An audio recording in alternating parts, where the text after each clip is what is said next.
हरे कृष्णा।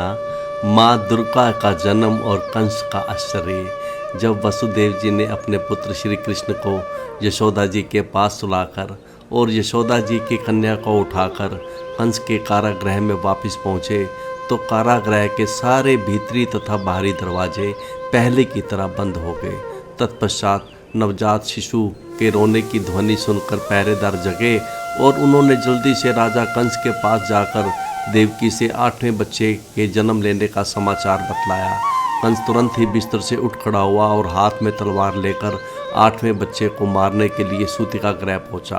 कंस ने सूतिका गृह पहुंचकर कहा देवकी से, 2 बच्चे को?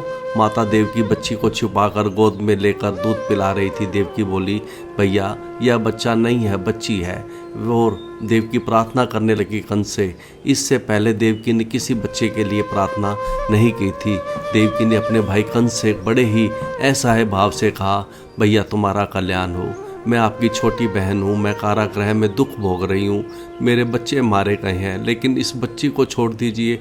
तुम्हें शोभा नहीं देता कि तुम एक कन्या का वध करो।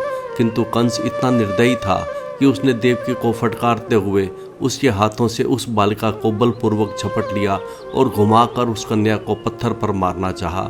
सुखदेव गोस्वामी जी कहते हैं वह कोई सामान्य बच्ची नहीं थी, दुर्गा माता थी। दुर्गा माता तुरंत कंस के हाथ से छूट करके तुरंत देवी के रूप में आकाश में ऊपर उड़ गई। वह कन्या जो भगवान विष्णु की छोटी बहन थी, देवी के रूप में आकाश में देखी गई। कंस ने देखा आकाश में माता दुर्गा को। माता दुर्गा 8 भुजाओं से युक्त थी, सब अस्त्र लिए हुए थी। देवता लोग स्तुति कर रहे थे माता दुर्गा की आकाश में। माता दुर्गा ने कंस से कहा, अरे मूर्ख कंस, मुझे मारने से तुझे क्या लाभ मिलेगा?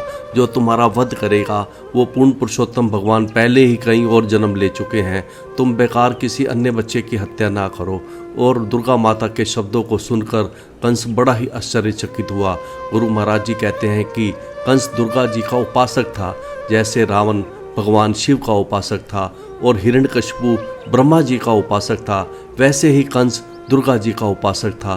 कंस ने देखा जब माता दुर्गा देवकी के गर्भ से जन्म ले रही है तो देवकी तो बड़ी महान स्त्री है। कंस को आश्चर्य हुआ कि देवकी तो मानव जाति की थी, भला देवी दुर्गा उसकी पुत्री किस तरह हो सकती है? यही नहीं, कंस को यह भी आश्चर्य हुआ कि देवकी की 8वीं संतान कन्या कैसे हो गई। और जब उसने दुर्गा जी से यह सुना कि उसका शत्रु कहीं और जन्म ले चुका है तो उसे अत्यधिक आश्चर्य हुआ।